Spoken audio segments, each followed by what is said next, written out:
I just wanted to address your concerns about my body and talk a little bit about what it means to be a person with a body and to be seen and to be paid such close attention to. I think we should be gentler and less comfortable commenting on people's bodies, no matter what. That is mega superstar Ariana Grande talking on social media about all of the comments and speculation surrounding her appearance as she is prepping for her Broadway debut. The singer pushing back against body shaming on social media, reminding all of those fans she's human too.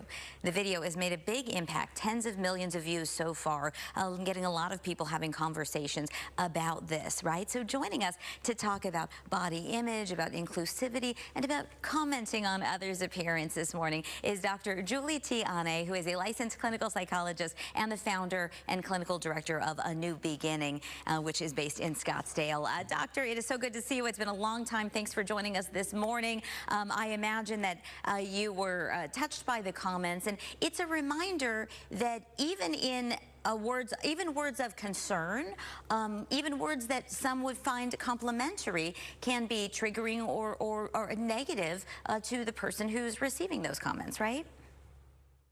Absolutely. You know, every body has a story.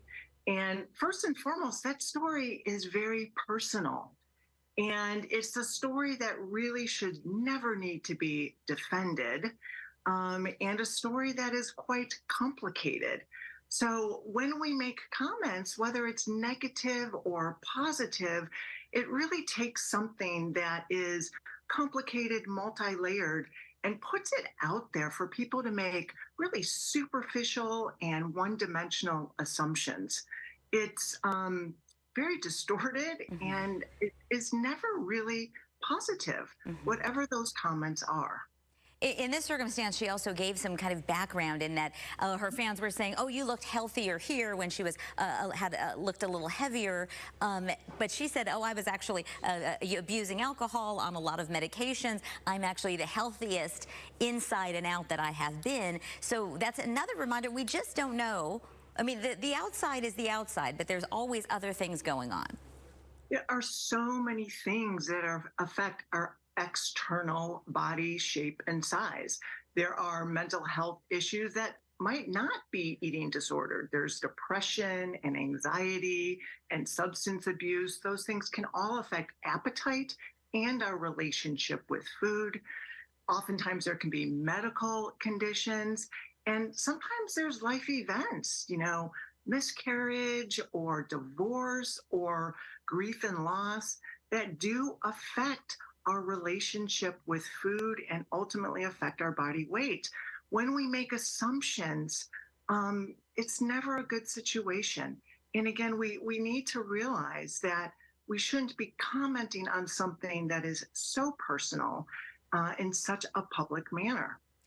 There's a sort of a contradiction, I think, in the way that people are raised, where we know that it would be rude, say, to comment that somebody looks overweight, yet people feel pretty free to comment if someone appears to be, in their mind, underweight. What would you say a general rule would be to follow regarding commenting on other people's shape and size?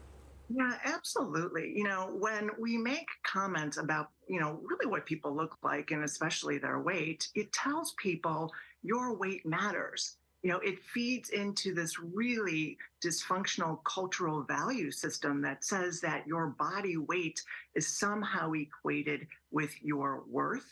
And it always gives people the impression that, hey, people are paying attention and they're noticing.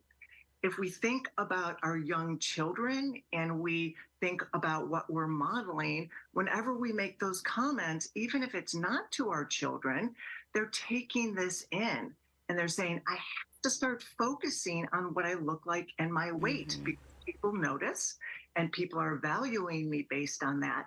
And gosh, they're going to make comments or maybe be bullying on social media. So I always say, first of all, never comment on somebody's appearance or weight. Why do we need to do that? If you are going to make a comment, lead with kindness and compliments. Look at what You might say, I love your smile, or your eyes sparkle, or you always have such a positive energy about you, right? And then we really need to look at treating ourselves the same way, because ultimately how we treat ourselves is always how we're going to treat others. We need to lead with kindness, compassion, self-acceptance, and focus on what's inside, not what's outside.